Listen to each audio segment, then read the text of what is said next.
When you see the status "stuck in transit" on a USPS package, it usually means the item hasn't moved between distribution points or the tracking system hasn't updated yet. Let's go through the main reasons and what you can do about it. Sometimes the address is wrong or incomplete.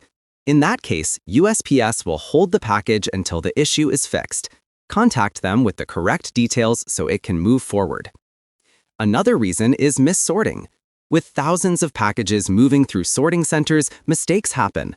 Packages can also be delayed by weather, traffic, or other conditions on the road. For international packages, customs can slow things down, especially if there are missing documents or unpaid duties. Oversized or overweight items may also be stopped until the sender pays the difference. And in some cases, poor packaging can cause USPS to hold a shipment if it looks unsafe to handle.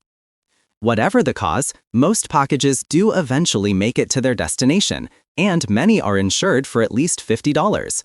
But if yours seems truly delayed, here's what you should do. First, contact the recipient and let them know you're checking on it. Clear communication helps avoid frustration.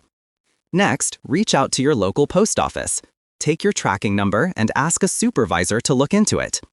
If you'd rather handle it online, you can submit a missing package request through the USPS website. They'll investigate and update you by email. After that, follow up. If USPS finds the package, it will be delivered. If not, update the recipient and consider sending a replacement or issuing a refund if you're a seller. And if the package was insured, you can file a claim online to recover the value. Most of the time, a package that looks stuck is just delayed in the system. Tracking can take a day or two to update, especially with slower shipping options.